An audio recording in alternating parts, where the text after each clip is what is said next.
Bonjour à tous et bienvenue sur ma chaîne YouTube. Aujourd'hui, je vous retrouve avec une recette de cake à l'orange super moelleux et surtout imbibé au sirop. Et ça vraiment, ça change tout. Alors pourquoi je l'imbibe au sirop? Parce que clairement, ça le rend 1000 fois plus moelleux. Il va se conserver plus longtemps grâce au sirop de sucre.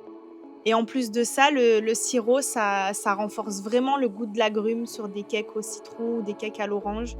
Quand vous imbibez au sirop, ça change tout. Je vais vous mettre tous les ingrédients en description et c'est parti pour la recette. On va commencer par crémer le beurre, le sucre et les zestes d'orange. Bon, moi, mon beurre, il était pas trop pommade. Il était un peu plus fondu que pommade, mais bon, c'est pas super grave.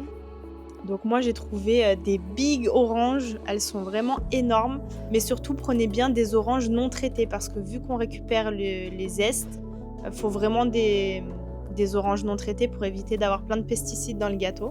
On mélange bien, bon bah moi du coup ça va plus vite vu que mon beurre il était quasiment fondu et maintenant on va venir ajouter les œufs un à un. En fouettant bien entre chaque ajout, on met un œuf, on mélange, on met un œuf, on mélange. Ne vous inquiétez pas si votre, pâte paraît un petit peu, caillée, ça fait des grumeaux. C'est normal, c'est, la différence de température en fait entre les œufs et le beurre. Vu que les œufs souvent ils sont plus froids, enfin moi perso je les mets au frigo. Je sais qu'il y a un grand débat là-dessus. Est-ce qu'on met les œufs au frigo ou est-ce qu'on les laisse à température ambiante? Moi je les mets au frigo, donc en général ils sont un peu plus froids que le beurre. Donc ça peut, faire, figer en fait le beurre tout simplement, mais c'est pas grave. Continuez la recette. De toute façon, le beurre, il va bien finir par fondre. On ajoute maintenant l'huile, la crème liquide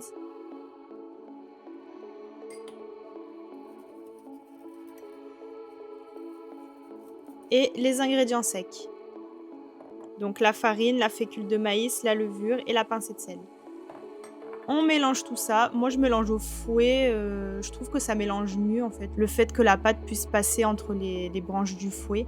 Vous pouvez mélanger à la spatule, en tout cas mélanger, pas trop énergiquement. Le but, c'est pas de monter la pâte, c'est juste de mélanger, d'avoir un mélange lisse et homogène. On dépose maintenant la pâte dans le moule. Donc moi, j'ai chemisé, juste comme ça, hein, sur les côtés, bon là, j'ai un peu flop, normalement. Normalement, le papier n'est pas censé bouger. J'avais graissé un petit peu en dessous pour que ça tienne, mais bon, il y a des jours comme ça où ça veut pas coopérer et c'est OK. Donc une fois que toute votre pâte est dans votre moule, on va pouvoir enfourner pour 45 à 55 minutes à 165°. Donc vérifiez la cuisson, avec une lame de couteau. Vous plantez le couteau, au milieu du cake. La lame, elle doit ressortir, sèche. Donc à la fin de la cuisson du cake, on va pouvoir commencer à préparer le sirop parce qu'on va devoir l'utiliser chaud. Donc il nous faut du jus d'orange. Franchement, le mieux c'est de presser une orange parce que les jus d'orange industriels, c'est bourré de sucre. Donc déjà que dans le sirop, il y a du sucre. Franchement, utilisez l'orange sur laquelle on avait pris les zestes. Au moins, il n'y a pas de gaspillage. On mélange tous nos ingrédients dans une casserole, donc le jus d'orange, le sucre et les zestes d'orange.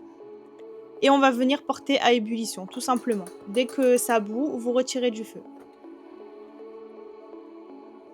Le cake est cuit, regardez comme il est beau.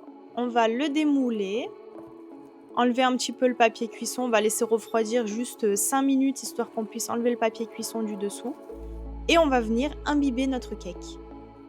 Donc là, c'est tout simple, le sirop, un petit pinceau et on vient en mettre un petit peu de partout. Vu que le sirop est chaud et que le gâteau est encore un peu tiède, le cake va boire le sirop, vous allez voir, ça va vite absorber.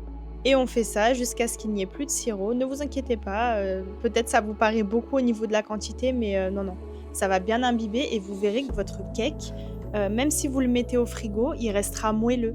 Il va moins sécher parce qu'il est imbibé. Donc ça, c'est vrai que pour la conservation, pour garder le moelleux, c'est top de toujours faire un petit sirop. Quand vous faites un cake aux agrumes, bah, un sirop avec, l'agrume en question. Mais ça se fait aussi avec un sirop vanille, un sirop chocolat, que sais-je. Après la pâtisserie, hein, il y a toujours, 1000 versions, 1000 choses à tester.